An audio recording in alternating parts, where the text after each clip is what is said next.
Hi friends, నిన్నటి part 1లో చూసారు కదా బ్లౌజ్ కటింగ్ అనేది. నడుము లూజ్ 29, తర్వాత కప్పు పొడవు అనేది బ్యాక్ సైడ్ కప్పు పొడవు అనేది 15 ఖర్చులతో పాటు 15 తీసుకున్నాను కదా. ఈరోజు మనం చెస్ట్ లూజ్ అనేది చెప్పబోతున్నాను. ఇది బోట్ నెక్ బ్లౌజ్ కాబట్టి 29 నడుము లూజ్కి నేను 8 కలుపుతున్నాను. నార్మల్ బ్లౌజెస్కి అయితే +4 కలుపుకుంటే సరిపోతుంది. కానీ ఇది బోట్ నెక్ బ్లౌజ్ కాబట్టి కంపల్సరీగా 8 కలుపుకోవాలి. అంటే 29 + 8 37 అవుతుంది.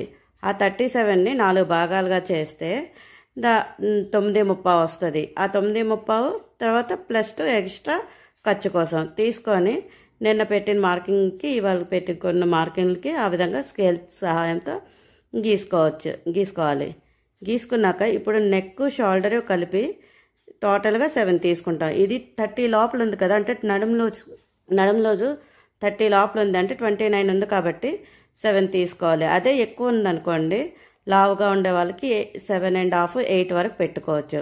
సో నేను ఇప్పుడు 7 పెట్టుకుంటున్నాను. 7 పెట్టుకొని అంత షోల్డర్ని 3 తీసుకున్నాను, అంటే నెక్ 4 ఉంది.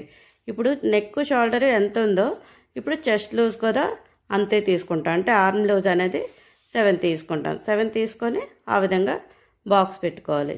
తర్వాత ఇక్కడ ఆర్మ్ లూజ్ కోసం ఇది తక్కువ కదా, 30 లోపల ఉంది కాబట్టి 29 కాబట్టి నడుము లూజు 1:30 పెట్టుకుంటే సరిపోద్ది. చంక్ రౌండ్ అనేది పెట్టుకున్నాక దాన్ని ఈ విధంగా ఆర్మ్ స్కేల్తో గీసుకోవాలి రౌండ్ అనేది. తర్వాత కింద నెక్ డౌన్ అనేది 3.5 పెట్టుకోవాలి. 3.5 పెట్టుకుంటే ఎలాంటి వాళ్ళకైనా సరిపోద్ది ఇంచుమించు. అంతకన్నా ఎక్కువ పెట్టుకుంటే మీకు షేప్ అనేది బాగా రాదు.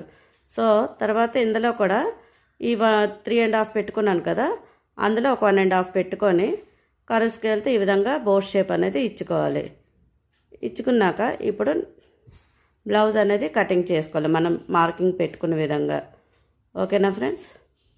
కటింగ్ చేసుకున్నాక మనం ఇక్కడ షోల్డర్ దగ్గర, అంటే నెక్ దగ్గర నుండి షోల్డర్ సైడ్ ఉంటుంది కదా, అటు చంక వైపు ఒక 1/2 ఇంచు క్రాస్ గీసుకోవాలి. క్రాస్ గీసుకొని దాన్ని ఈ విధంగా కట్ చేసుకోవాలి. ఆ క్రాస్ గీసుకోవడం వల్ల ఏంటంటే లాభం, మనకి షోల్డర్ జారడం అలాంటివేమీ ఉండవు అనేది. ఓకేనా? ఆ తర్వాత ఈ విధంగా కట్ చేసుకోవాలి. నచ్చితే తప్పకుండా లైక్ చేయండి, షేర్ చేయండి, కామెంట్ చేయండి, నా ఛానల్ని సబ్స్క్రైబ్ చేసుకోండి. Bye friends.